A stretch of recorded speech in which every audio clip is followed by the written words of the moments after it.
Graças a Deus, irmãos, boa tarde. Vamos dar início à nossa aula, dando continuidade ao Novo Testamento, né? A gente deu uma introdução ao Novo Testamento ali na aula passada e hoje nós vamos tratar dos livros propriamente ditos, né? Vamos começar a falar dos livros, né? Então vamos orar?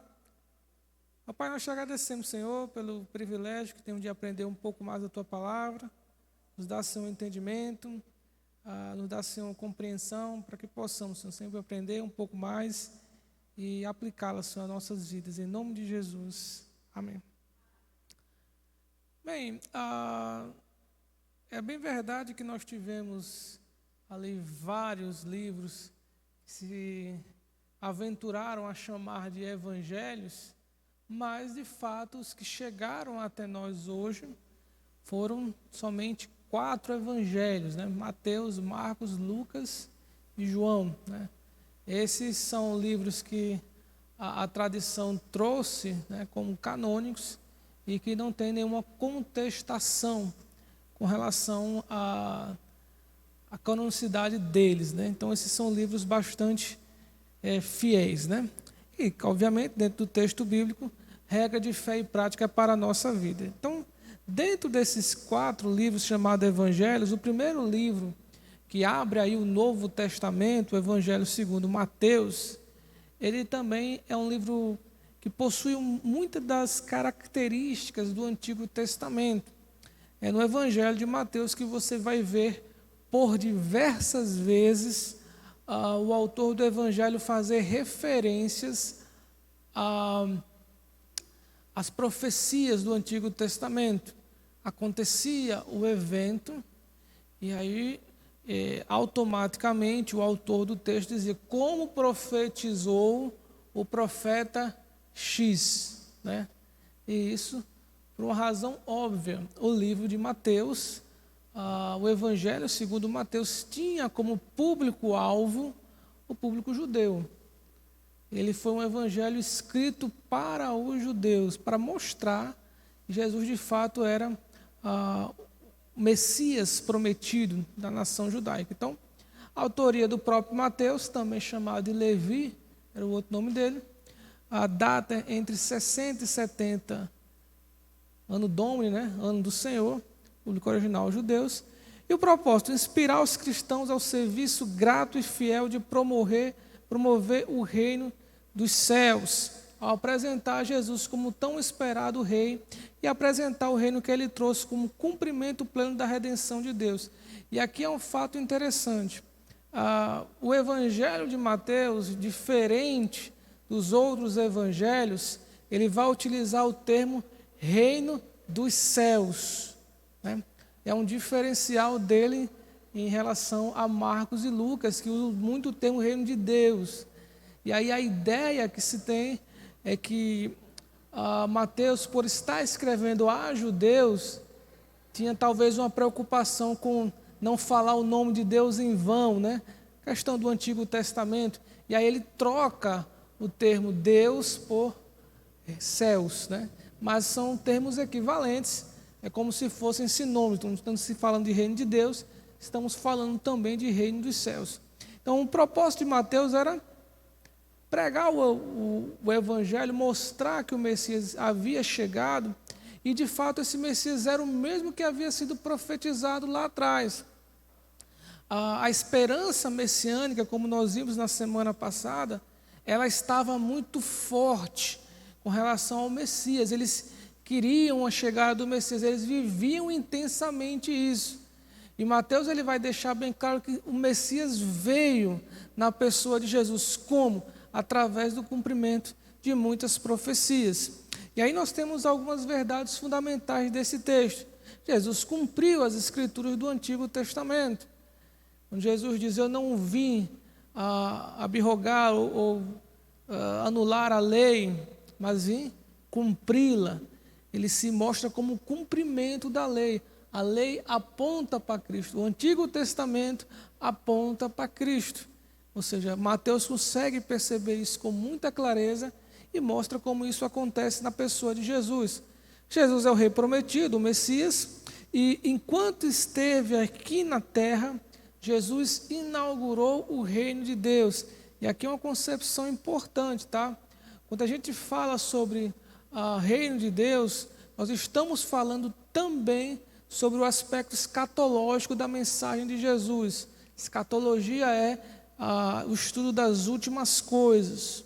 Então, quando Jesus irrompe ou aparece na história, e ali ele diz, olha, o reino dos céus está entre vós, ele traz a ideia de que o fim dos tempos está começando. Ele começa na pessoa de Jesus. Os últimos dias começam ali. Ele tem essa consciência, ele passa essa consciência também aos discípulos. Então, últimos dias se inaugura com a chegada do reino. O reino começa a ter efetividade aqui conosco. Os seguidores de Jesus devem espalhar o reino de Deus para todas as nações. É o tema basicamente ali do final, né? O último capítulo, a grande comissão. Mas também os seguidores de Jesus vão passar por algumas dificuldades. É notório que todos os discípulos de Jesus tiveram muitas dificuldades, à exceção de João, todos eles foram martirizados, mas Jesus iria sustentá-los a todo momento. Disse, olha, eis que estou convosco todos os dias, até a consumação do século. E quando retornar, Jesus completará o reino de Deus. Isso vai acontecer no tempo final. Então, basicamente, essas são as verdades fundamentais do texto. Agora, é claro, o Evangelho de Mateus, ele é um evangelho basicamente focado no ensino. Então, você vai ver dentro desse evangelho os grandes discursos de Jesus. Sermão do Monte, a instrução aos 70 e outros mais, né? Porque o foco do Evangelho de Mateus é mais voltado para o ensino. Cada evangelho ele vai ter um foco diferente, tá? Embora sejam evangelhos muito parecidos, principalmente quando nós estamos falando dos sinóticos, né? Lembra? Sinóticos são Mateus, Marcos e Lucas. Eles têm uma visão muito parecida, mas eles abordam questões diferentes. Eles abordam formas diferentes de tratar. Mateus ele está mais preocupado em mostrar que Jesus é de fato o Messias prometido através dos seus ensinamentos. Então, como é que Cristo se apresenta em Mateus, né? Nos 4 evangelhos, é fácil perceber que o autor se preocupou em identificar Jesus qual que lhe era importante, o que chamava a atenção. Então, Jesus, nesse caso aqui, no Evangelho de Mateus, ele é o rei prometido da linhagem de Davi, o leão da tribo de Judá. É por isso que o Evangelho já começa com uma genealogia, a mostrar que Jesus era de fato da linhagem de Davi, e ali, obviamente, o herdeiro do trono, o herdeiro legal do trono. Então, ele faz a genealogia e aponta ali para 3 pontos importantes dentro da genealogia, que o próprio Mateus se refere, né? 14 gerações até o exílio, né? Voltando para trás, né? De Jesus ao exílio, 14 gerações até Davi e 14 gerações até Abraão. Então, eles focam esses 3 pontos específicos dentro da genealogia, para mostrar que Jesus, de fato, é o herdeiro legítimo do trono. Tá? O Evangelho de Mateus tinha como público-alvo os próprios judeus, tantos que já eram convertidos ao cristianismo, mas também os não convertidos. Obviamente, enquanto o Evangelho estava sendo pregado na Judéia, sempre havia discussão com relação a se de fato ele seria o Messias, né? E os judeus que não queriam, não aceitavam aquilo ali, ficavam naquele contexto ali, levantando situações que não eram favoráveis. E aí o Evangelho de Mateus ele surge como um documento para legitimizar isso aí. Quer dizer, Jesus de fato é o Messias porque ele cumpriu as promessas. E aí há um contraponto interessante dentro do texto de Mateus, porque percebam, Mateus ele era um judeu, tá? E como judeu, a característica do judeu médio daquela época, ele era também muito exclusivista. O judeu, ele acreditava que o mundo girava em torno deles, né? Deus girava em torno deles, os gentios eles não tinham qualquer papel na história. E aí há um ponto interessante desse texto, porque há um rompimento. Como os judeus rejeitaram o Messias, agora a mensagem de salvação foi espalhada a todos os povos. Tá? Pois não?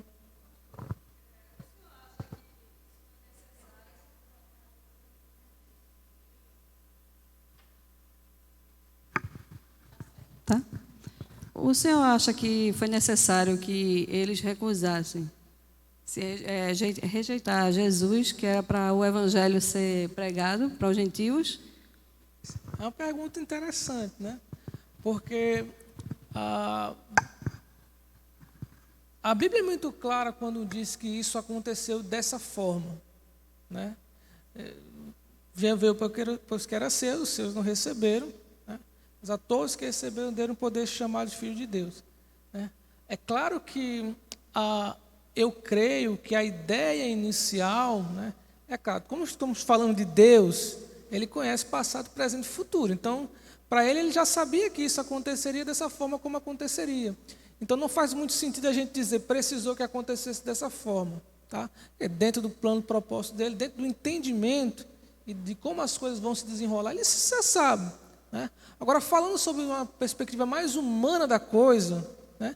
Nós aqui, né? Será que isso tinha que acontecer? Eu imagino que no mundo ideal, né? Talvez os judeus fossem os grandes agentes da pregação do Evangelho, ou deveriam ser, né? Através dele, a mensagem chegasse ao mundo, né? Eu acredito que sempre houve da parte de Deus essa ideia de espalhar a mensagem para fora, né? Tanto é que quando ele faz a promessa a Abraão, ele diz que em ti serão benditas todas as famílias da terra. Então não é um plano B da parte de Deus. Olha, eu quis chamar os judeus, mas os judeus não vieram, para eu não ficar sem povo, eu vou chamar os gentios. Não é bem isso. Eu acredito que Deus ele sempre quis, sempre esteve nos planos de Deus esse fator missionário da coisa. Só que o plano inicial, ou melhor, dentro da nossa visão, né, era que os judeus fossem o caminho, né? Tanto até mesmo Paulo ele fala, olha, se a rejeição dos judeus, né, fez com que o evangelho se espalhasse dessa forma, imagine se eles não crescem, né? O quanto não seria mais importante, né? Então, eu imagino que não é que seja necessário, mas dentro do conhecimento, da onisciência de Deus, o plano de Deus passa por isso, porque ele sabe que vai acontecer, né? Bem, mas dentro da perspectiva histórica da coisa, do que a gente já viu, né? Houve a rejeição do Messias, e através da rejeição do Messias, o Evangelho foi espalhado ao todo mundo, né? No Evangelho de Mateus, nós temos aí pelo menos 5 grandes discursos que são apresentados dentro do texto de Mateus e que eles chamam muito a atenção no texto bíblico, né? Eu acho que um dos mais importantes, o Sermão da Montanha, do capítulo 5 ao 7, né? É chamada ali de a ética do reino dos céus, né? Como o cidadão do reino dos céus deve ser. E aí a gente lê os 2 capítulos de Mateus, do 5 ao 7, e diz, poxa, estamos muito distante, né? Porque quando Jesus começa a se referir como deve ser a nossa conduta, o nosso comportamento, a gente percebe que tem algumas coisinhas que a gente precisa melhorar, né? É como se fosse uma espécie de check-up, né? Uma olhada, um espelho. Sempre que você achar que está indo muito bem, aí você lê o Sermão da Montanha e aí você descobre que tem muita coisa para fazer ainda, né? Então, basicamente, o Sermão da Montanha demonstra o comportamento ético do cidadão do reino dos céus. Um bom termômetro para saber como está a nossa caminhada cristã, tá?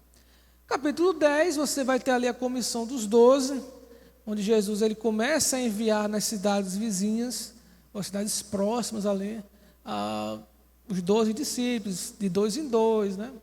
No Evangelho de Lucas ele fala dos 70, né? Mas basicamente a ideia é a mesma, né? E o propósito ali é divulgação do reino dos céus. É um prenúncio de como seria a pregação depois da ressurreição de Cristo. Já seria ali talvez uma primeira obra missionária, uma preparação para que os discípulos iriam enfrentar. Capítulo 13, você tem várias palavras que mostram a significância, a importância e tentam explicar o que é o reino dos céus. E aí notem, tá? Era muito difícil para o judeu entender a mensagem que Jesus estava tentando trazer, tá? Porque quando Jesus fala sobre reino dos céus, os judeus pensam em um Israel elevado, né? Um Israel forte. E não era isso que Jesus tinha em mente. A mentalidade de Jesus sobre o reino dos céus não era um reino desse mundo. Então, Jesus vai passar todo o ministério dele tentando explicar o que é esse reino. O que é esse reino? Até chega para Pilatos e ele diz, você não disse que era rei? Ele disse, não, meu reino não é desse mundo, né? Se fosse desse mundo, os tropas viriam e tal e tal. E mesmo após a ressurreição, os discípulos chegam para Jesus, veem todo aquele evento da ressurreição, aí eles citam a profecia de Amós, né? Eita, não é agora que o Senhor vai restaurar o tabernáculo caído de Davi? Não é bem assim. Quer dizer, mesmo depois da ressurreição de Jesus, o entendimento sobre o reino de Deus ainda não era perfeito. E é por isso que Jesus traz muitas parábolas. Porque a parábola é como uma espécie de comparação. Nós só aprendemos coisas através de comparações. Se eu for lhe ensinar algo totalmente novo, vocês vão ficar completamente perdidos. Né? E nem você for entrar numa aula de química. Você entra lá, você se perde tudo, né? Mais fácil que possa parecer para quem está dando a aula, você está perdido, não sabe de nada. Né? Porque nós aprendemos por comparações. É o caso, por exemplo, quando Jesus fala com Nicodemos. Olha, eu falei de coisas terrenas e você não entendeu. Se eu for falar de coisas celestiais, você vai entender o quê? Né? Então, por isso Jesus falava em parábolas. Para que aquelas parábolas que eram coisas do cotidiano, que eles vivenciavam ali a semente, a plantação, a pescaria, as coisas do dia a dia deles ali, para eles começarem a entender a importância e o que é o reino dos céus. Tá? Ora, o reino dos céus é semelhante a um comerciante que vai lá, encontra uma pérola de muito valor e vende tudo o que tem e compra aquela pérola. O reino dos céus é semelhante a alguém que encontra um tesouro escondido no campo. E aí ele vende tudo o que tem para comprar aquele campo por causa do tesouro que tem ali dentro. Ou seja, Jesus está tentando transmitir a ideia de que o reino dos céus é importante, ou é a coisa mais importante que você pode ter.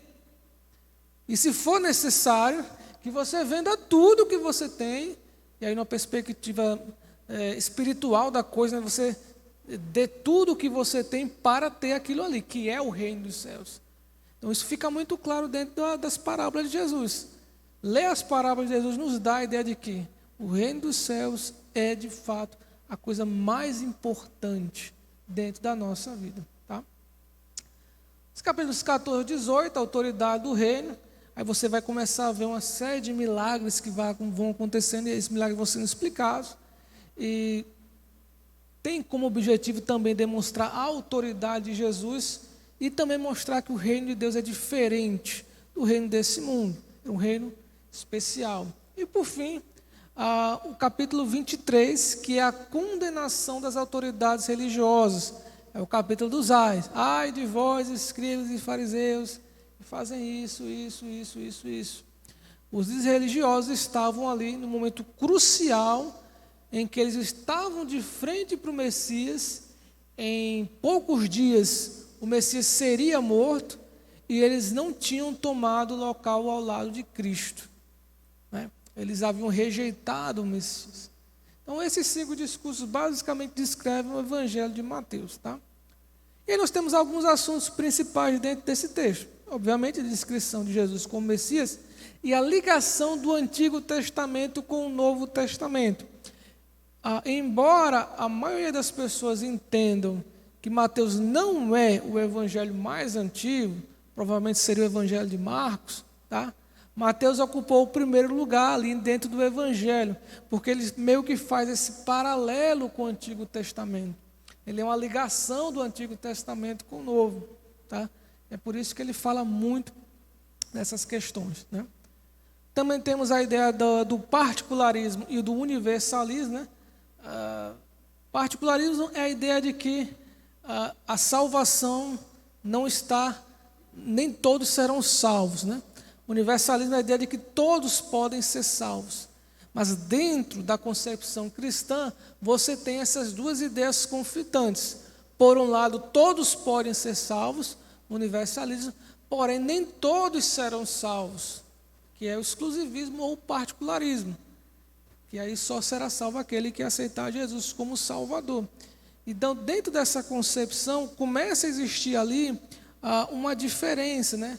A mensagem ela tem que ser espalhada para que todos tenham essa oportunidade de ser salvo. Mateus consegue trazer isso com clareza. E não só isso, há uma nova comunidade de fé. A igreja de Cristo, ela se torna ali o povo de Deus, ou Israel de Deus, diferente do Israel agora que havia rejeitado a Jesus. A igreja se torna esse novo Israel, essa nova comunidade de fé. E é no Evangelho de Mateus que esse tema da igreja ele é mais debatido ou mais apresentado do que nos outros evangelhos, tá? Essa ideia da igreja. E é nesse evangelho que você tem nos outros, mas de uma forma mais resumida, mas no livro de Mateus você tem a afirmação de Pedro, né? Capítulo 16, vamos abrir lá?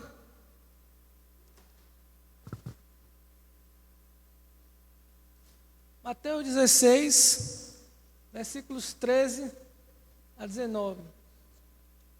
Pedir para uma pessoa ler.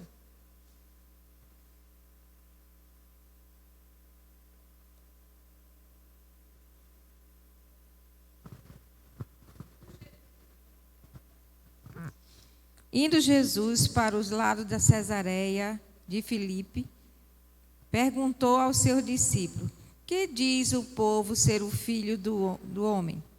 E eles responderam: uns dizem João Batista, outros Elias, e outros Jeremias ou algum dos profetas.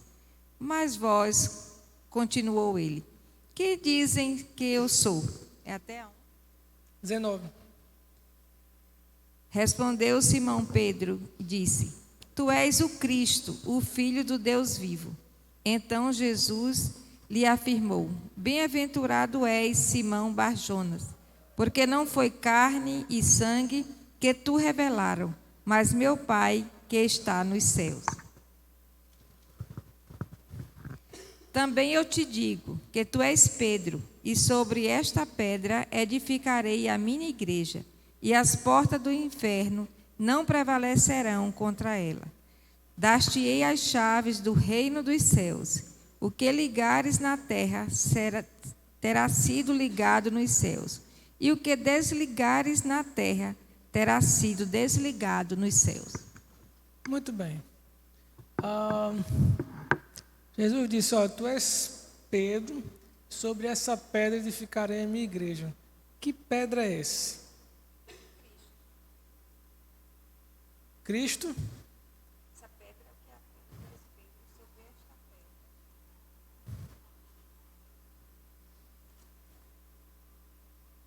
pedra.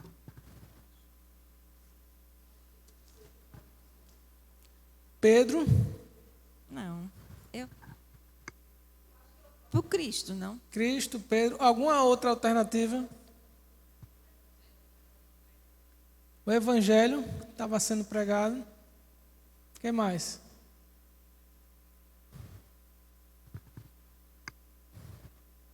Só?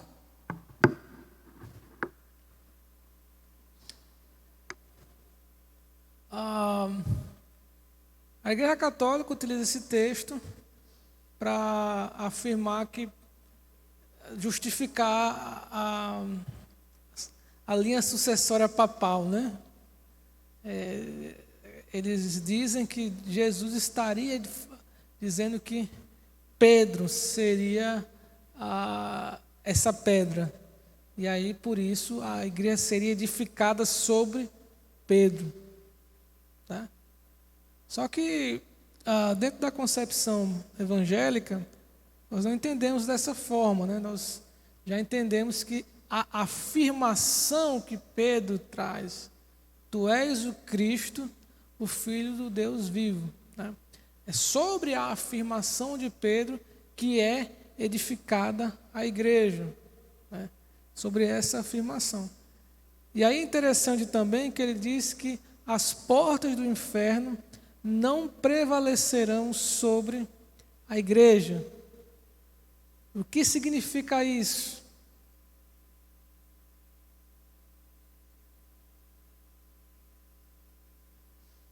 Um de cada vez.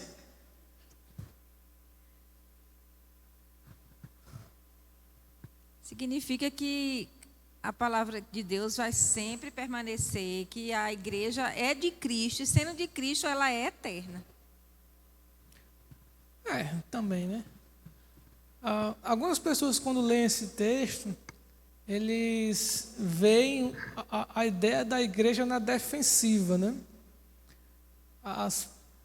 Sobre essa igreja, de ficar em minha igreja, as portas do inferno não prevalecerão sobre ela. Imagina uma igreja que resiste aos ataques do inimigo. Né? Essa não é a ideia que normalmente se tem em mente? Exato. A gente vê tanta perseguição no Evangelho. Aqui mesmo, quando Jesus é assunto aos céus, e a gente vê que a palavra de Deus ela é propagada, e mesmo diante de tanta perseguição, hoje, em pleno século XXI, o cristianismo permanece firme. Então, é mais uma prova de que o reino de Deus iria continuar, a igreja dele iria permanecer. Mesmo que teve as mudanças, teve um momento em que a igreja até fugiu dos princípios que foi pregado, mas aí veio a reforma, modificou e voltou aos ideais passados, mas a igreja permanece firme no Senhor. Perfeito, né? Segundo o livro Perseguidos, hoje nós vivemos a maior perseguição da história, né? Embora a gente não esteja ligado diretamente a isso, né? Vivemos num país até de certa forma livre, mas do mundo inteiro há também em outros locais muita perseguição. Mas voltando à ideia do texto, veja que a gente sempre interpreta ou tem uma visão desse texto na defensiva, mas não é bem isso. Se você reparar bem, é o contrário. Tá? Ninguém ataca com porta. Você nunca viu um exército jogando porta, um exército inimigo. Não é, a ideia não é essa. A ideia ela é inversa, né? A igreja que está em ofensiva, a igreja ela surge está invadindo o mundo. E aí a ideia de que as portas do inferno não prevalecerão é que o inimigo ele não terá poder de impedir que a mensagem ela se espalhe durante o mundo. Ele não vai conseguir fechar as portas vão se abrir. Né? Essa é a ideia do texto, de que a igreja ela está indo, né? Pregando o evangelho. Isso também fica muito forte no evangelho de Mateus, que embora sendo judeu, ele vai trazer muito essa concepção de pregação do evangelho ao mundo inteiro. Tá? A igreja é edificada sobre Jesus, sustentada por ele continuamente, né? E embora tenha subido aos céus, sua presença, conduzindo e auxiliando, continuaria presente até a sua volta. Quando Jesus sobe aos céus, ele diz, olha, eu estarei convosco todos os dias. Mesmo que para eles a presença física de Jesus pudesse fazer, eles sentiriam falta, né, a presença física de Jesus, mas Jesus deixa a promessa de que ele sempre estaria com eles. E aí ele traz ali a grande comissão. Olha, vocês devem ir pregar o evangelho a toda criatura, em nome do Pai, do Filho e do Espírito Santo, tal. Né? E aí a ideia do texto, numa tradução mais próxima ao original, em vez de utilizarmos o termo ide, Às vezes utilizaria o termo indo. Indo, pregai, onde você for. Eu estava vendo, esses dias, fizeram uma pesquisa sobre pessoas que foram evangelizadas, né? E ficou demonstrado ali que aproximadamente 80% das pessoas que se convertem, elas se convertem através de relacionamento. 49% e meio, quase 50% familiares, mas quase 30% amigos. E o restante ali, quer dizer, os outros 20% que sobram, trabalho pastoral, mensagem pregada no culto, folheto, enfim, todos os outros meios, né? E eu acho isso interessante, porque muitas vezes a gente investe mais no 1%, né? No folheto, de entregar o folheto, e na verdade o que mais ganha pessoas são relacionamentos. Por isso Jesus diz, olha, quando vocês forem, vocês vão pregando o evangelho, ensinando as pessoas a guardarem todas essas coisas que tem ordenado, na nossa caminhada, tá? E aí você tem também algumas profecias cumpridas por Jesus. Eu não vou ler todas, tá? Não muitas, mas você tem ali, por exemplo, vamos abrir algumas. Alguém abre aí Miqueias 5, versículo 2.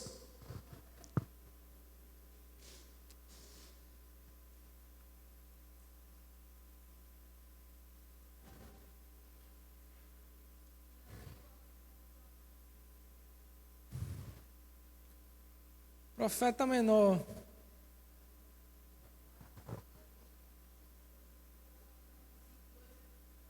Isso.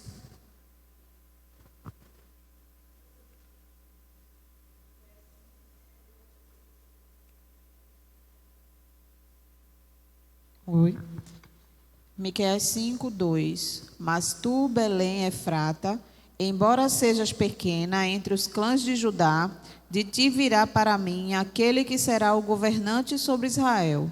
Suas origens estão no passado distante, em tempos antigos. Veja, é uma profecia antes do exílio, tá? É uma profecia antiga. Miqueias diz, olha, ele vai nascer em Belém. E essa era tão clara que até o pessoal ali com Herodes, quando Herodes perguntou, ele vai nascer onde? Segundo o profeta Miqueias, ele vai nascer em Belém, de Judá. Já sabiam, né? Gênesis 49, versículo 10.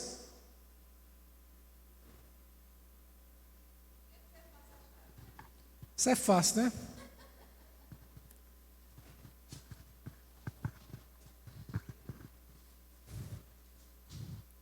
Gênesis 49, 10.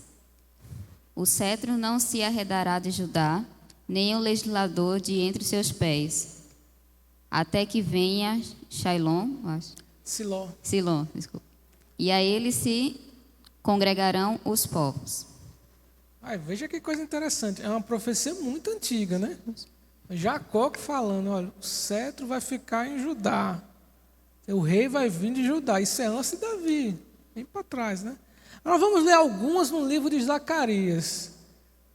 Zacarias é um profeta que a gente às vezes nem dá muita bola para ele, ninguém conhece muito ele. Mas veja como ele falou muitas coisas que a gente vai ver no texto bíblico também. Zacarias 9, versículo 9.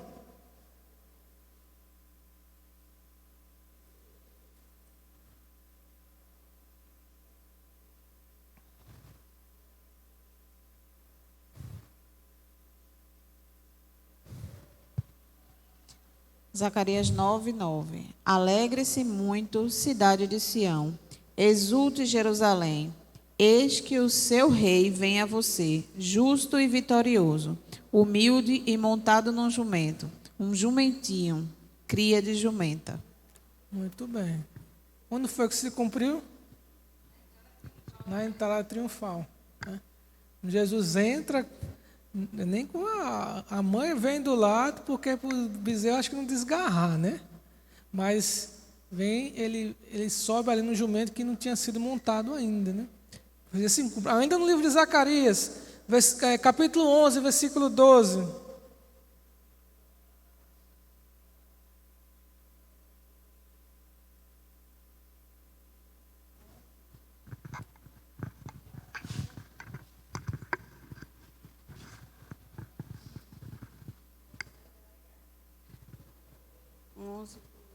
É 11, pastor? 11.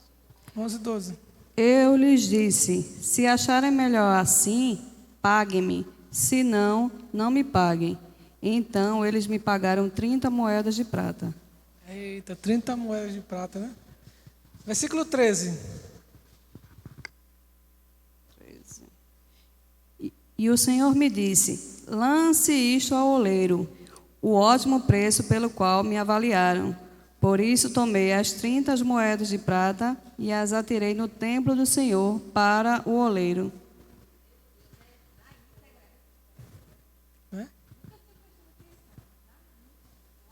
Capítulo 12, versículo 10.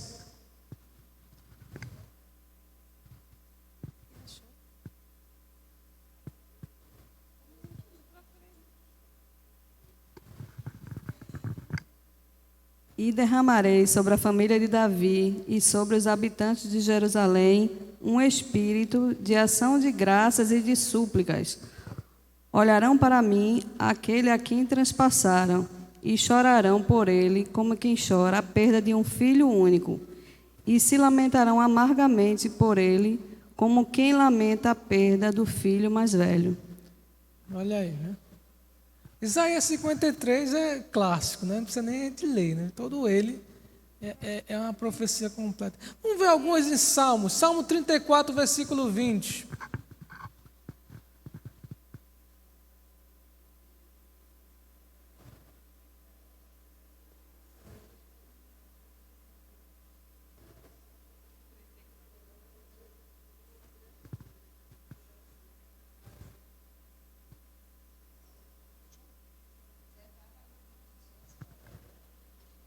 Protege todos os seus ossos, nenhum deles será quebrado. Na morte de Jesus, conforme a profecia, os ladrões que estavam lá dele tiveram as pernas quebradas, mas ele não.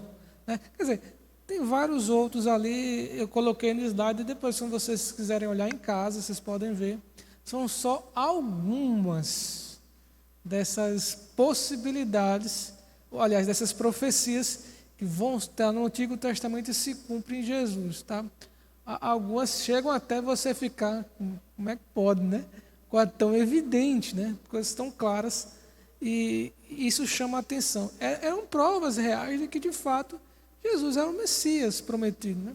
Está lá, ele cumpriu. Obviamente, algumas profecias, ele poderia, vamos dizer assim, se ele tivesse intencionado a cumpri-la, né, fosse um embuste, talvez ele até conseguisse fazer, né? Por exemplo, entrar montado num jumento em Jerusalém. Tudo bem, ele até poderia fazer isso, né? Mas o local de nascimento, né, a linhagem dele, a questão das 30 moedas, enfim, né, são profecias que não tinham como se cumprir de outra forma, né?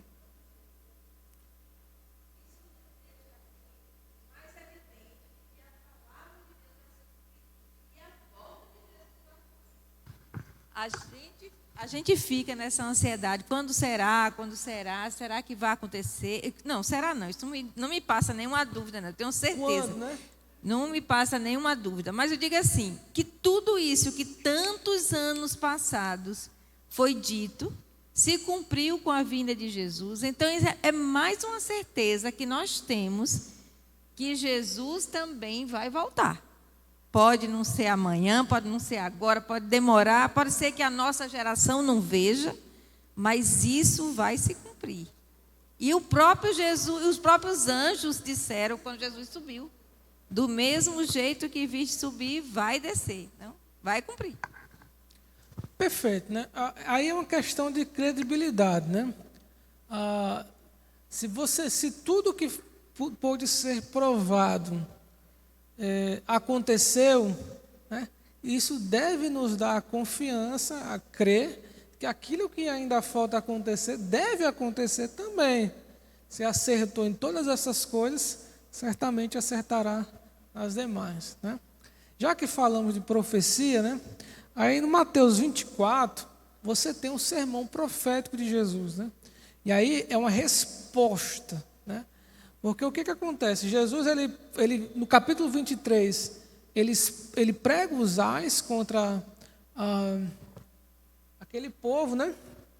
Ele faz o lamento em Jerusalém, ele lamenta porque ele quis juntar Jerusalém com a mãe, junto os filhos e tal.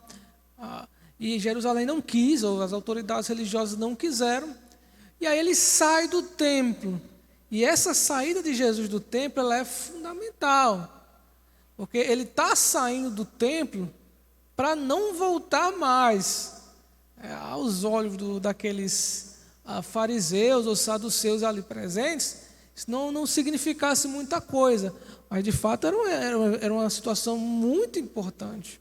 Jesus está saindo do templo. E quando ele está saindo do templo, alguns discípulos dizem: olha, que templo bonito, que templo maravilhoso, veja que pedras maravilhosas. Não restará pedra sobre pedra antes que seja derribado. Pois não? Pode passar.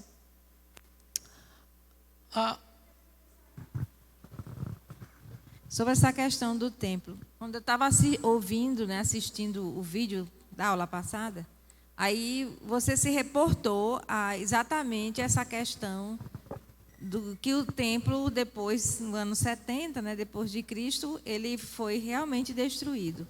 E a minha pergunta aquele foi o segundo templo. Então, isso quer dizer que hoje não tem o templo construído e que esse terceiro templo que se pensa em construir em Jerusalém é que ainda vai ser construído. Você tem um em São Paulo, né? Não vale. De Macedo. Esse não vale. São Paulo, é?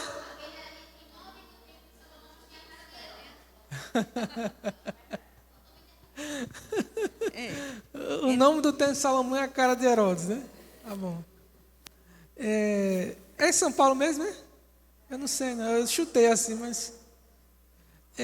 não, você não tem. O que você tem hoje lá é uma mesquita. Aquela mesquita que quando você faz... tem aquelas fotos de Jerusalém, aquela mesquita azul lá que tem lá no meio. Pronto, ali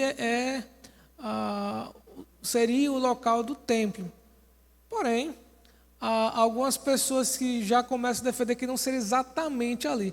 Mas hoje não existe um templo físico no local. Os especuladores especulam que Jerusalém estaria já preparada para um novo templo, assim, o sacerdócio, tudo mais, tal e tal, mas estava esperando a construção dele ainda. Enfim, estamos aguardando, né? Pois não.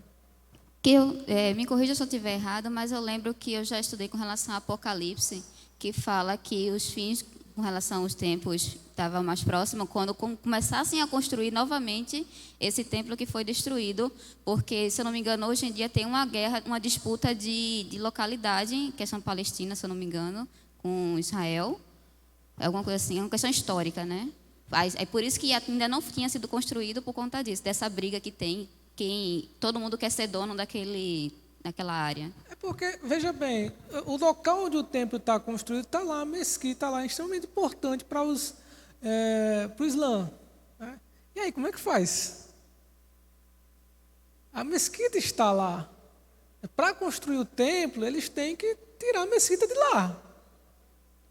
Aí a questão toda é essa. Agora, é claro, dentro de uma visão escatológica, essa turma que estuda muito essa questão do Apocalipse e tal, a gente vai falar um pouco sobre isso quando for para o Apocalipse também. Tudo o que acontece em Israel, em Jerusalém, chama a atenção da gente. De uma forma ou de outra, acaba chamando a atenção. Né? Agora, biblicamente falando, não é necessário para a volta de Cristo a construção de Jerusalém. Não, pelo menos eu não me recordo, talvez se os irmãos tiverem aí de cabeça, eu pelo menos não conheço. Seria como fosse um sinal que estava próximo. Bem, assim, eu não conheço nenhum texto bíblico que diga assim, que tem que construir o templo, que o templo será reconstruído. Né? Você não tem, tá? O que você tem são especulações sobre isso aí. Claro, quando se fala de Jerusalém, tudo que se fala de Jerusalém, todo crente fica meio que desconfiado, né? Por exemplo, Jerusalém, Israel voltou para Jerusalém, eu acho que foi em 1948, salvo engano, 48, né? E aí, 48 para 2018, 70 anos. Aí a turma mais especulosa, né? Ficaram assim, angustiados, vai acontecer alguma coisa em 2018 e tal, né? Não aconteceu nada, né? Mas, enfim, fica assim na expectativa. O que eu penso sobre isso? Olha, a gente observa as coisas, vê e retém o que é bom, né? Mas, a princípio, eu desconheço, dentro do texto bíblico, alguma profecia que fale que é necessário a existência do templo para a vinda de Cristo. Eu, pelo menos, não conheço. Tá? Até porque novo céu e nova terra não vai ter templo. Então, talvez não faça muito sentido isso aí. Mas pode ser que exista? Pode. Os judeus estão lá com a religião dele. Vai que um dia eles descobrem alguma solução para esse problema, tá? E eles conseguem construir lá, ou descobrem que não era exatamente ali, era mais para cá, pronto, eles constroem ali, resolveu o problema deles. Mas que isso tem alguma coisa a ver diretamente, talvez não tenha. Tá bom?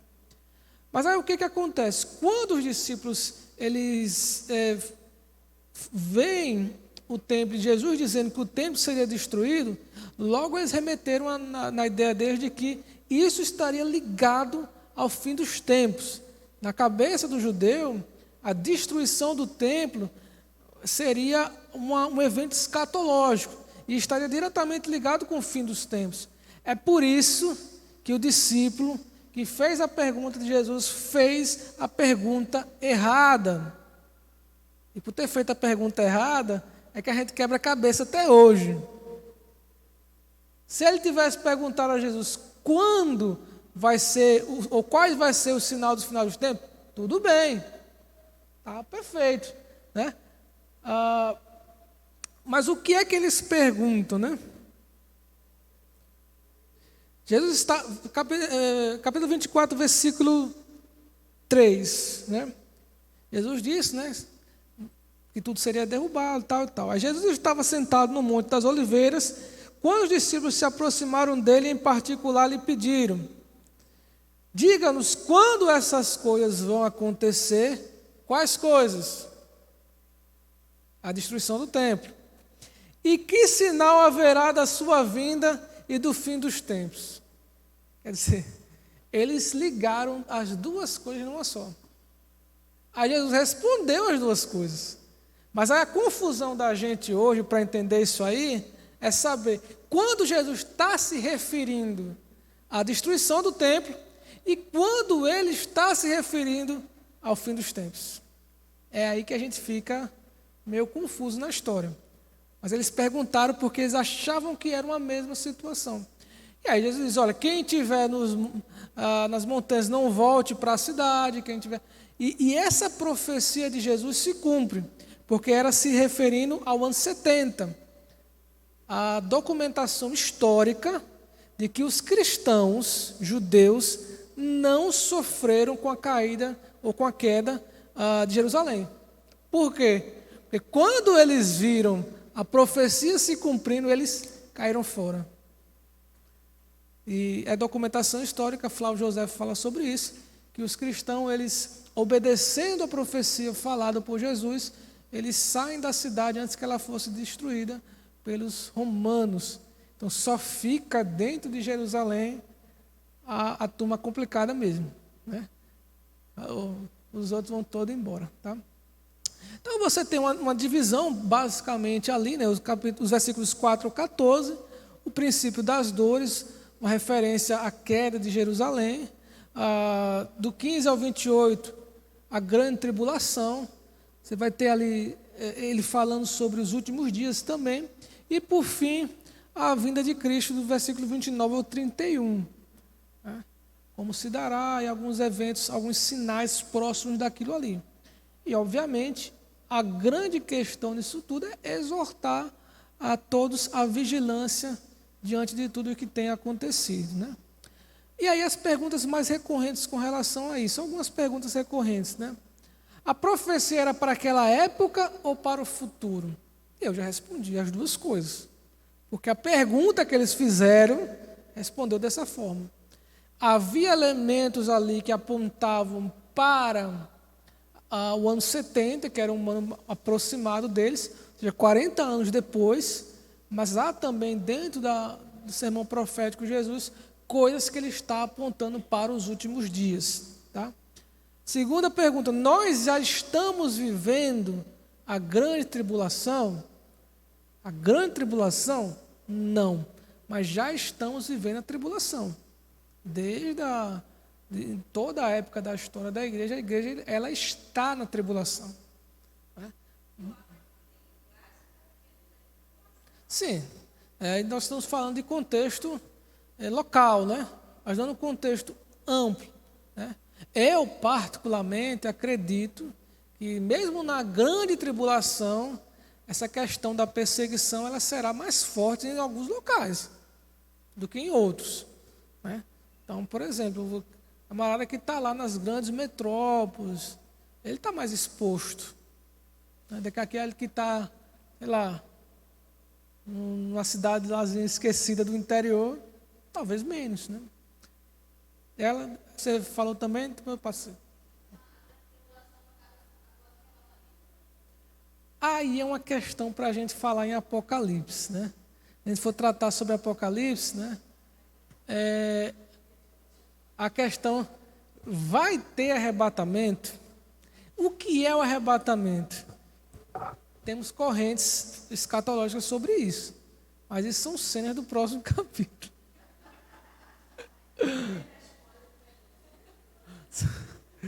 Mas, e aí depende da sua visão escatológica, porque dentro da visão escatológica que você tiver, por exemplo, se você for um pré-tribulacionista, ou seja, aquele que crê que o arrebatamento vem antes da tribulação, então, de fato, ele viria antes da tribulação, e só os que sobrassem aqui, né, é que passariam por ela. Né?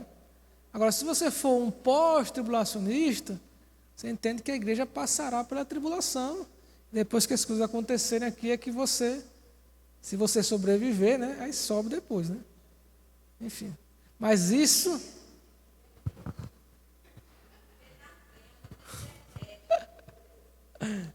Mas isso a gente vai ver só nos próximos capítulos. E, embora que não tem como se esconder mais não, porque agora que tem satélite, vê todo mundo está perdido. E aí, o último ponto, outra pergunta interessante. Falta ainda algum sinal ser cumprido para a volta de Cristo? Sim ou não? Muitos. Diga 3.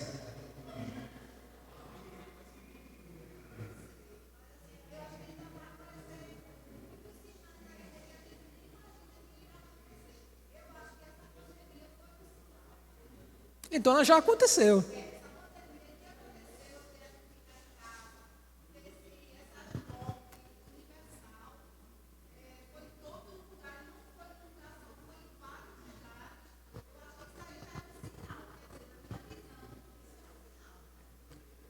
Perfeito, não deixa de ser. Não deixa de ser um sinal, né?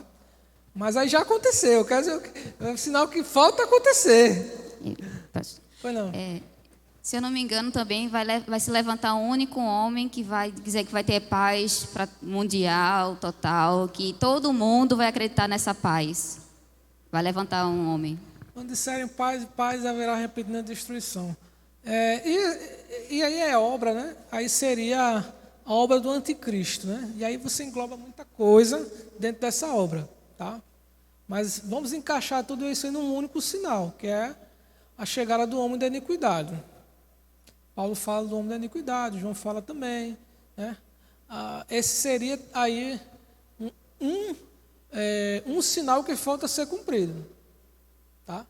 Que é o aparecimento do anticristo. E aí o verdadeiro, tá? O legítimo. Apareceram os terríveis na história, mas ainda não apareceu o cara. Né? O chefe, o boss, né?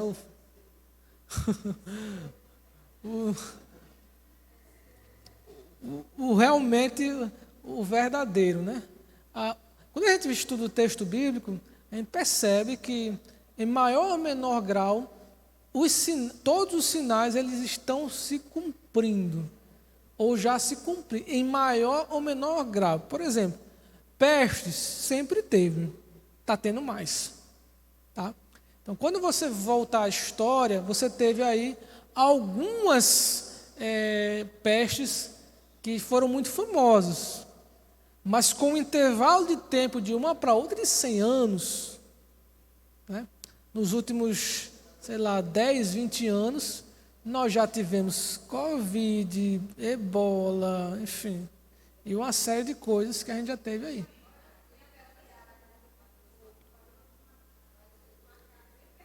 E aí, saindo de uma, entrando em outra, né? Se você não considerar outras doenças que têm características de peste, como pandemia. Por exemplo, a AIDS, né? Ela pegou o mundo inteiro. Agora está controlada, né?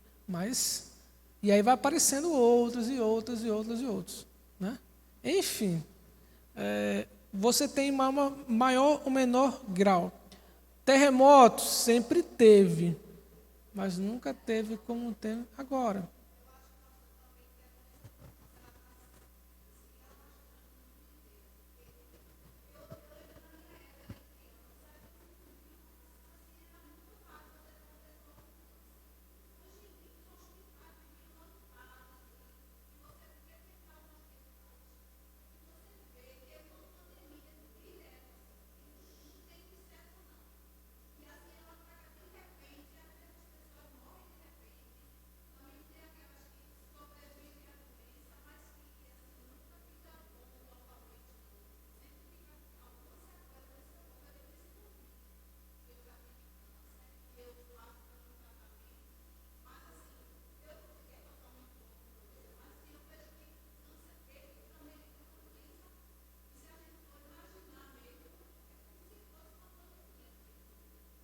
Perfeito, né?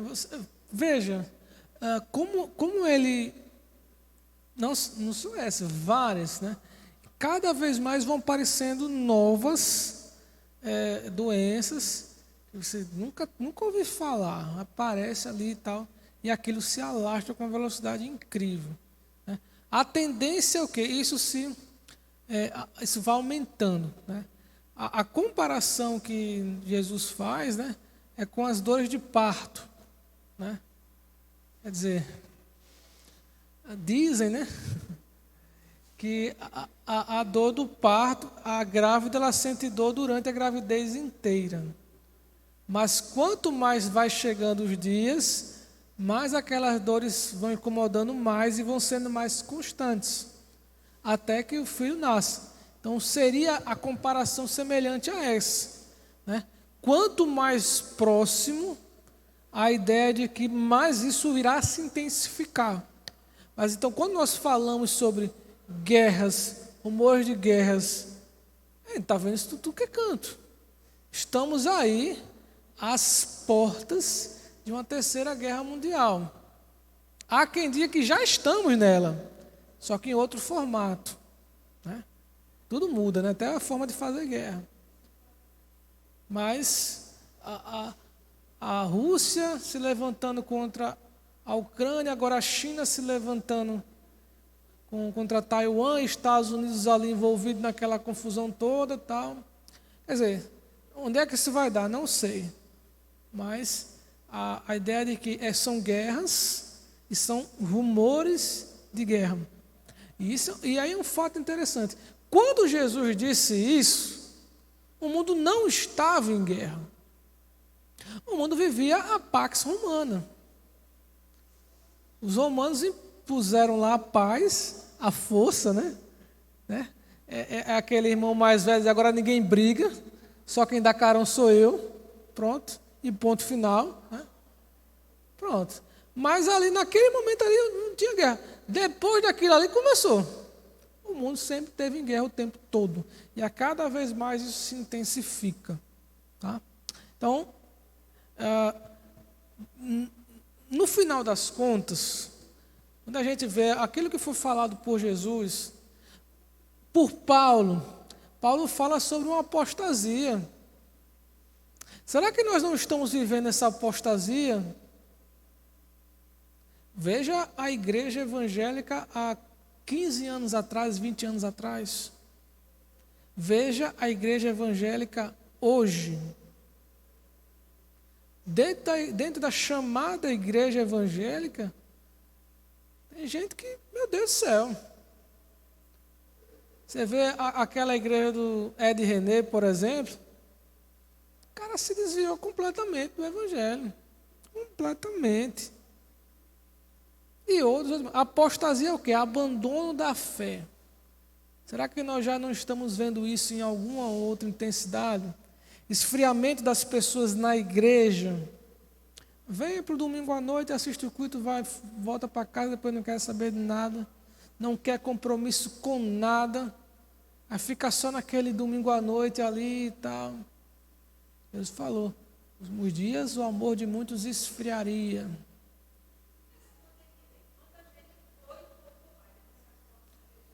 Perfeito. E outras pessoas embarcaram na pandemia para não voltar mais. A desculpa foi a pandemia acabou, aproveitaram, né? Porque, na verdade, eles estavam entre nós, mas não eram dos nossos, né? A pandemia meio que... perfeito. Né? Eu ia fazer uma comparação mais pesada, né? Dizer que tocou fogo, né? Aí no ouro, né, as impurezas foram queimadas, né? Mas essa foi boa, separou o joio do trigo. Perfeito. E outra coisa que a pandemia trouxe, e eu acredito como positivo para o Evangelho, foi que todas as igrejas procurou expandir o Evangelho, porque colocou para fora das paredes. Mesmo aquelas menorzinhas, a maior, procurou colocar o culto no mundo. Sim. Por meio da internet. Então, todo mundo teve a oportunidade agora de ouvir o Evangelho. Só não ouviu quem não quis, porque está aí. Perfeito. É outra coisa que também diz, que quando estiver no fim dos tempos, ele só virá quando todo mundo teve a oportunidade de ouvir. E agora, quem não teve, isso não só no Brasil, isso no mundo inteiro, as igrejas fez isso. Há um debate com relação a quem é todo mundo, né? Porque... É meio complicado isso, né? O evangelho se espalhar a todas as nações e aí virar o fim, né? Nós temos aí pelo menos 3 entendimentos com relação a isso, né? Um que é literalmente todas as pessoas, o que eu acho menos provável, né? Há quem fala que ser todas ou todos os países, a ideia de nação seria país, ou seja, todos os locais, todos os países do mundo, ou a ideia de todas as etnias, todas as nações no sentido de povos mesmo, né? Grupos. Então, um representante do grupo lá, de um local lá esquecido, ele ouviu, pronto, então aquele grupo ouviu. Né? Então, eu acho que seria mais por aí do que todas as pessoas. Né? Mas, de qualquer forma, foi espalhado, foi uma oportunidade de espalhar a mensagem do Evangelho, e muitas pessoas ouviram, de fato. E muitas também, nesse período, acabaram esfriando na fé. Por que eu quero se esperar? Que quando a igreja voltasse, os cristãos em casa tivessem doidos para voltar. Eu, particularmente, não vi isso. Eu vi pessoas voltando assim, meio que empurrado, sabe? A gente está voltando, né? Quando voltaram?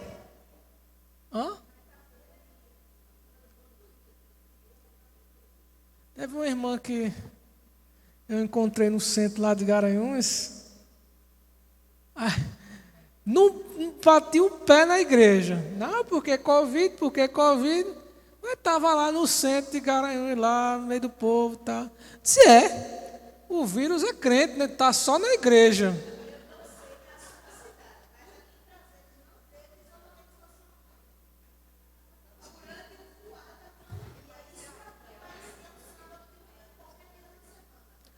Não. Lá por ter menos gente, né? A tendência é reduzir mais. E por ser proibido muita coisa. Sim, sim. Perfeito. Mas lá também, você vê o pessoal para mercado, para banco, para bater perna. Bater perna mesmo. Eu tenho pessoas lá que iam para bater perna, não ia comprar nada, não ia passear no centro. Mas na igreja não ia, porque ia pegar Covid lá. E o Covid é crente, sobretudo batista, e da minha igreja, da mais. Eu sabia. Aí realmente, teve muitas pessoas que acabaram que ficaram, esfriaram mesmo na coisa, né? E isso é que é o preocupante, porque se esperava, e quando voltasse, se voltasse com maior intensidade. E aquelas pessoas que ouviam a mensagem do Evangelho, mas ficavam assim, meio assim, quando viram o negócio engrossar, sentissem mais vontade de estar. Mas não foi o que aconteceu. Isso é que é o preocupante da coisa, né? Isso. Mas enfim, sobre Mateus, alguma pergunta?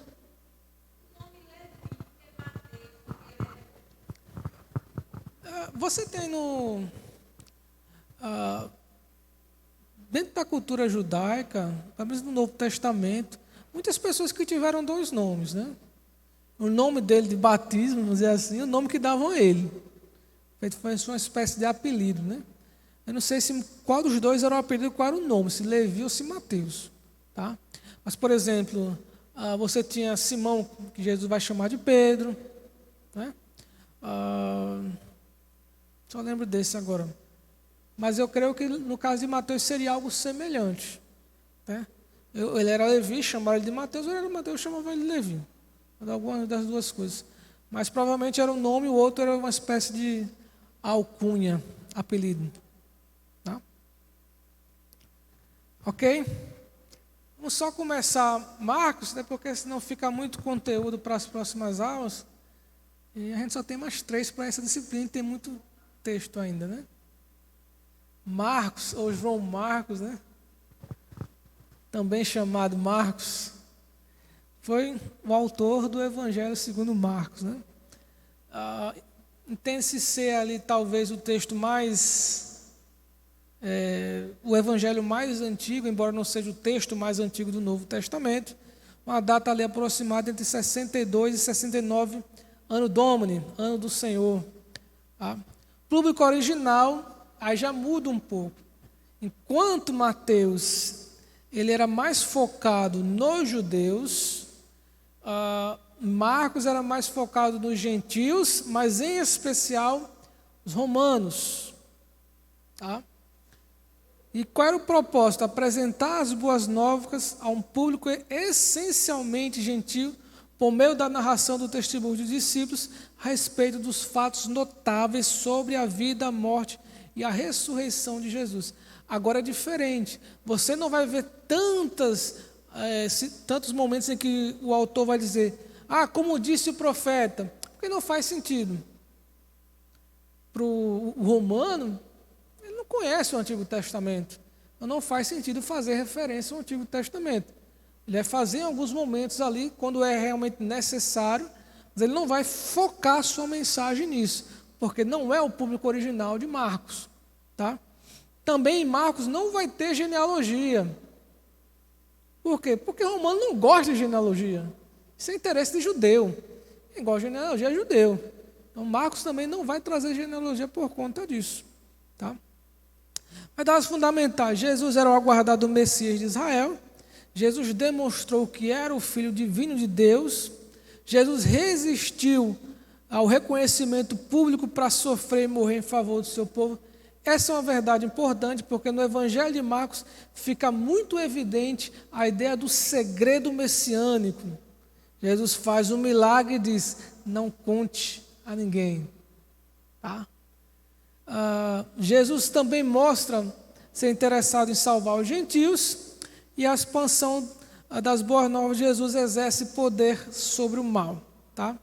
Como é que Cristo é apresentado em Marcos? Veja, Mateus foca em Jesus como o rei dos judeus, o Messias, o o Messias prometido, né? O cumprimento das Escrituras. E já em Marcos, Jesus ele traz trazido a ideia de Jesus como o servo, aquele que veio cumprir a vontade do Pai, aquele que veio para tomar a cruz, aquele que veio para sofrer. Marcos já tem um enfoque diferente. E aí você tem uma descrição do sofrimento de Jesus como uma identificação da própria humanidade de Cristo. Jesus é o homem, o servo de Deus. Você parece que Mateus ele foca muito na realeza de Cristo, Marcos foca muito na servidão de Jesus. E aí é um fato interessante. É em Marcos que você vai ver se Mateus ele é o evangelho dos ensinos, Marcos é o evangelho da ação. Jesus está sempre fazendo alguma coisa. E a saída de um evento ao outro, ele é tomado em rapidez. Ele não é uma coisa assim separada historicamente. Estava fazendo daqui, ele foi para tal local, depois Jesus foi para isso. É sempre uma movimentação. Tá? Além de que, nesse evangelho, há uma clara demonstração de Jesus como guerreando contra o inimigo. Então, esse evangelho é o evangelho que vai aparecer muitos relatos sobre demônios. Jesus curando as pessoas que eram endemoniadas. Meio que quase que uma guerra ali, né? O romano gostava de guerra. Então, Jesus é apresentado a eles como também um guerreiro, né? Guerreiro de Deus. Aquele que vinha para destruir as obras do inimigo. Destruir todo o exército dos demônios, tá? A tradição conta que o Evangelho de Marcos teria sido escrito por Marcos, né, em Roma, mas aí com uma questão, através das compilações narradas por Pedro. Veja, não se sabe ao certo, por exemplo, quem fundou a igreja de Roma. Os católicos acreditam que seria Pedro.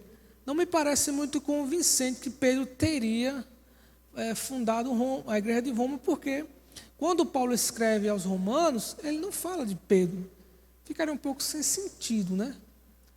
Mas, diante da documentação histórica, é muito provável que Pedro tivesse, em algum momento do seu ministério, em especial no final, estado em Roma, sim. Tá? Há muita tradição sobre isso dentro da literatura. Então, é muito provável que Pedro passou por Roma. E aí, Marcos ele compila ali as histórias narradas por Pedro, as histórias que ele vivenciou com Jesus, e escreve um evangelho. Então, o evangelho de Marcos, ele seria uma espécie de evangelho de Pedro, tá? Porque ele tem ali a essência da mensagem de Pedro, tá? E é interessante que somente nesse evangelho você tem uma nota pessoal, no capítulo 14, versículos 51 e 52, que os estudiosos acreditam ser a nota do autor, né? Provavelmente o próprio Marcos. O Marcos era uma pessoa muito jovem na época do ministério de Jesus. Depois ele começa a caminhar com Paulo e Barnabé. Não dá muito certo, né? Ele acaba abandonando por medo e tal. Depois Paulo não quer mais conversa com ele, mas Barnabé, que é menos cabeça quente e mais compreensível, acolhe ele no final ali da vida do apóstolo Paulo. Paulo reconhece Marcos como sendo positivo sua contribuição no seu ministério. Tá? No versículo 51 e 52 do capítulo 14, ele é o jovem que, quando o soldado romano vai pegar ele está vestido só com um lençol, né? Aí pega o lençol, fica com o lençol na mão e ele sai correndo, noite adentro, né? Os teólogos acreditam que seria o próprio autor do livro, né? E também... Será?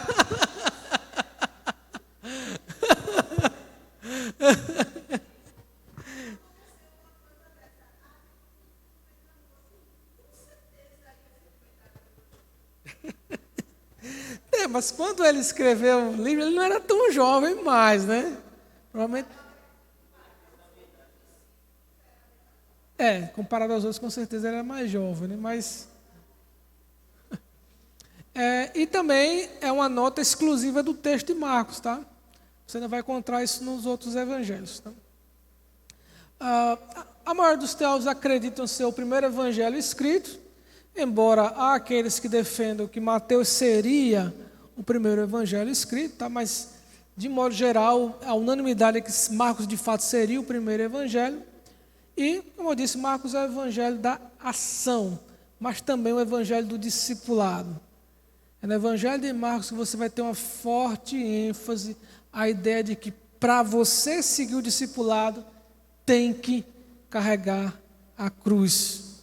Quem quiser vir após mim, negue-se a si mesmo, tome sua cruz e me siga. Esse é o discipulado, de uma maneira mais radical. E uma pergunta, acho que os irmãos já têm mais ou menos a ideia da resposta, né? Por que Jesus suprimiu a publicidade do seu caráter messiânico?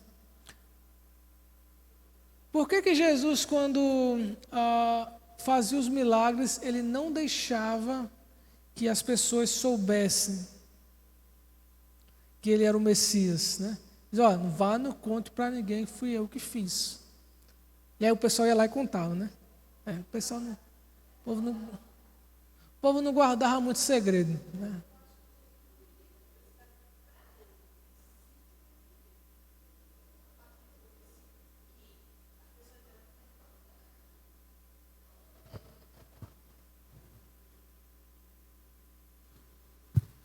Eu acredito que é porque Jesus não queria publicidade, entre aspas, para ele. Ele queria que o reino de Deus fosse divulgado a toda criatura. Partindo-se do princípio que o Senhor me faz um bem e eu digo a todo mundo, não é Deus que vai ser louvado, é o Senhor, porque é o Senhor que me fez o bem.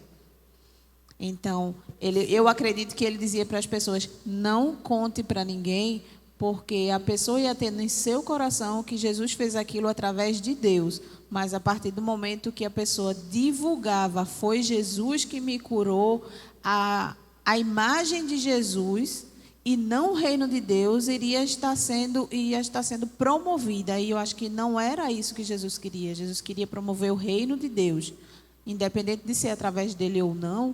Mas as pessoas naquela época, elas louvavam pessoas e não a Deus. Então, eu acredito que Jesus não buscava a glória para si, ele buscava a glória para Deus. Mas a mensagem de Jesus, ele foca nele mesmo. Né? Se você for o Evangelho de João, ele vai dizer por diversas oportunidades, eu sou. Então, havia um foco na própria... Até porque, quando você diz, foi Deus que fez, mas Jesus é Deus. Né? Que eu acho que as pessoas não compreendiam ainda que Jesus era Deus. Perfeito. Eu acredito que dentro do contexto daquela época, as pessoas ainda não compreendiam que Deus e Jesus e o Espírito Santo seriam um só. Então, para as pessoas da época, Deus era um ser inatingível e Jesus era um homem tal qual eles. Então, acreditar que Jesus poderia fazer aquilo seria comparar. E a cabeça das pessoas, como o senhor mesmo disse, Jesus falava em parábolas porque eles eram meio lentos de ideias. Então... Sim. Mas aí há algumas razões, né? Tem a questão também da característica humana, né? Assim, a questão geralmente quando a gente conta alguma coisa para alguém e a gente tem, é segredo. Então, a tendência da humanidade em si é querer contar, porque exatamente é proibido ser dito. Então, acho que seria mais rápida essa divulgação. Pode ser uma estratégia também. Se eu tivesse conta, ninguém contava, né? Mas quando não conte, aí contaram para todo mundo. Veja, havia algumas questões. Primeiro, os judeus, se eu sou o Messias, os dois pegavam em arma.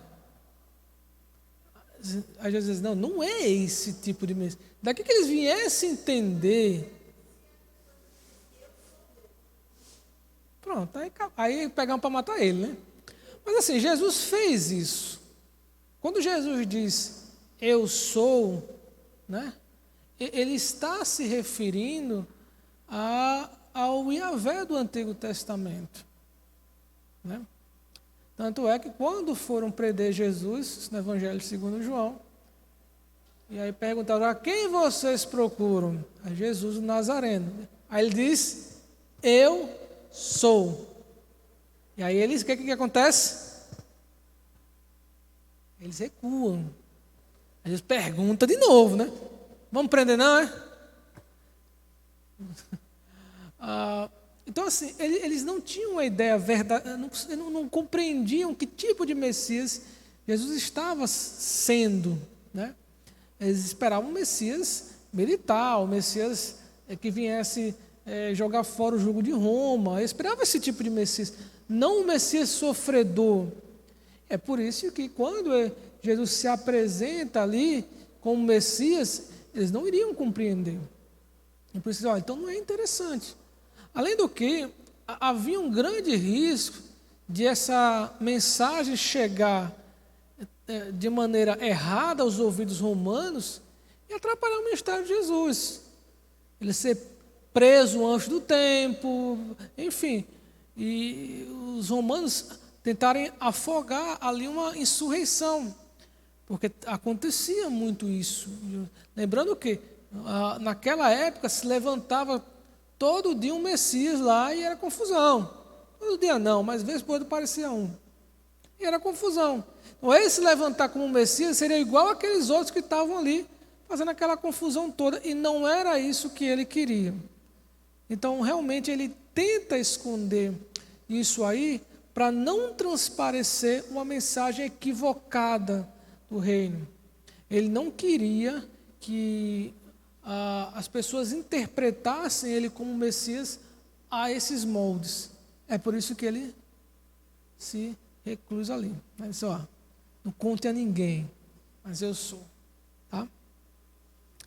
O outro ponto importante do Evangelho de Marcos é saber como é que termina o Evangelho segundo Marcos. Tá igual... Tá não, né? Pode passar, né? Pode passar esse, é o próximo. Está meio perdida, viu?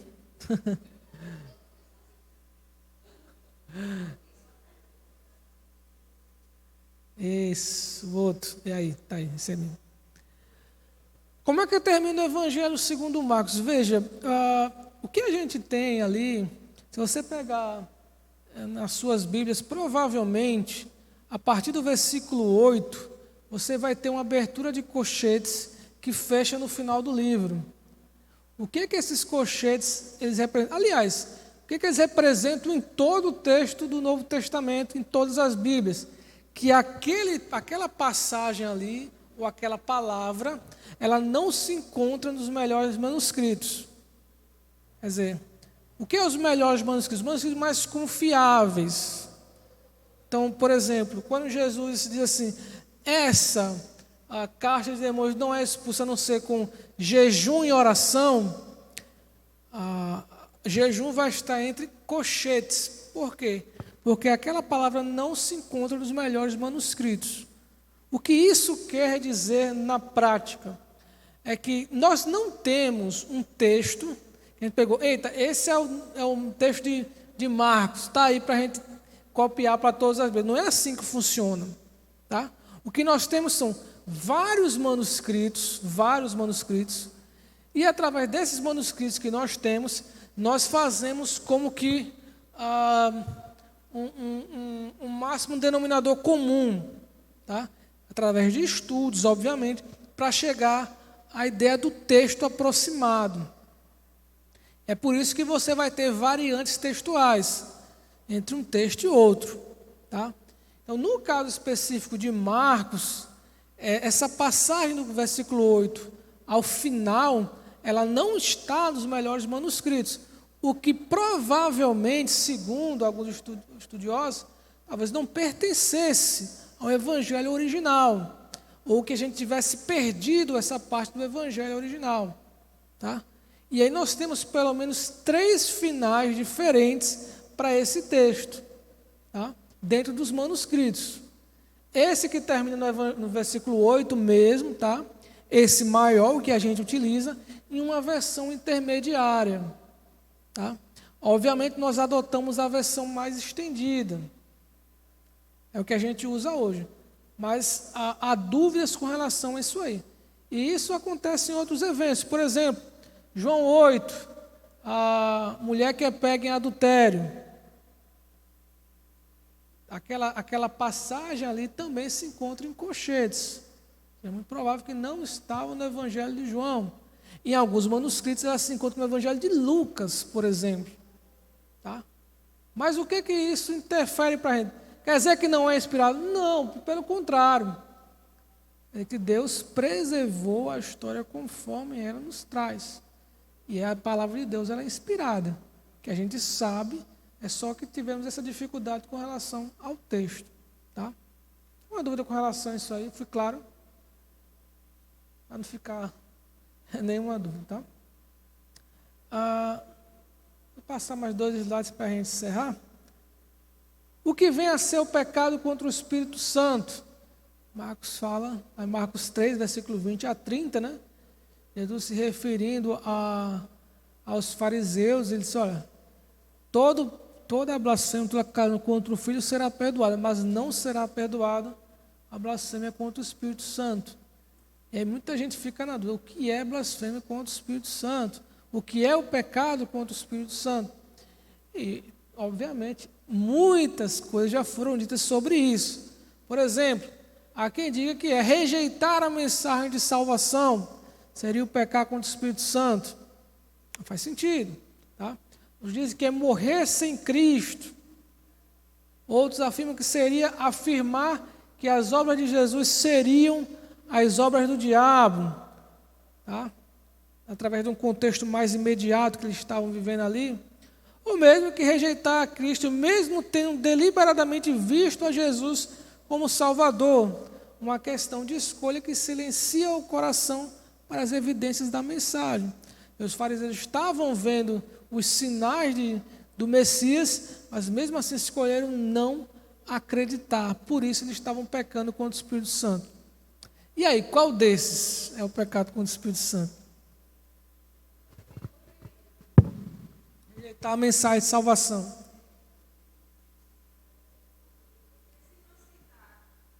A salvação, se não aceitar Jesus, não vai ser salvo. Então, para mim, eu fico com esse primeiro.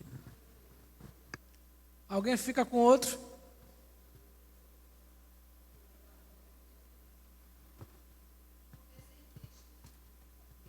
Morrer sem Cristo, né?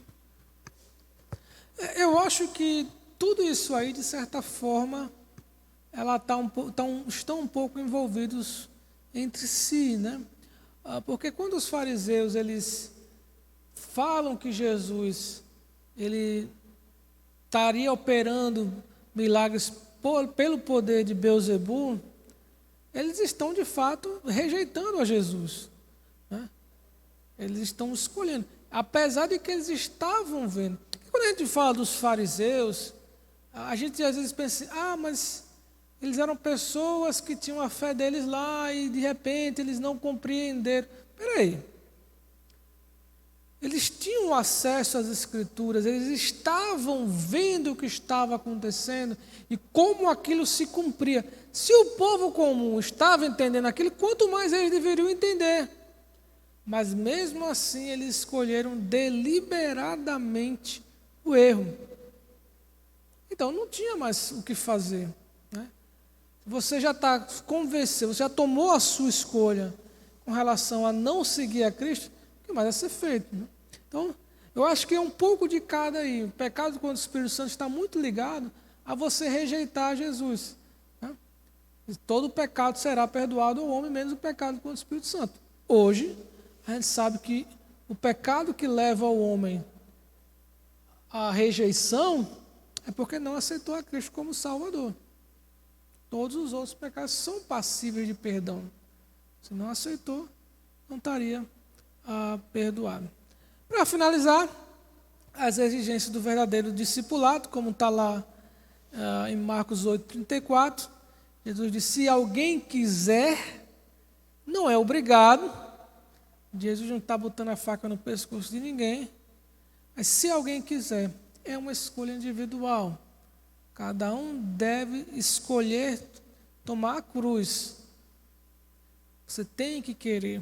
Deve negar a si mesmo, ou seja, deixar de lado seus próprios interesses, suas próprias vontades, seus próprios sonhos, para seguir aquilo que Deus tem para a sua vida, tomar a sua cruz, ou seja, ter consciência que seguir a Cristo também tem suas dificuldades, é de fato uma vida de cruz, mas de glória. Quer dizer, tem que estar preparado para isso. E também seguir o próprio exemplo prático de Jesus. Negue-se a si mesmo, tome sua cruz e me siga. Né? E aí, essas são as exigências do verdadeiro discipulado. Bem, tem alguma pergunta, dúvidas? Não mais. Vamos encerrar por aqui. Pedir que o irmão, algum irmão ou irmã, né, possa estar orando. Encerrar.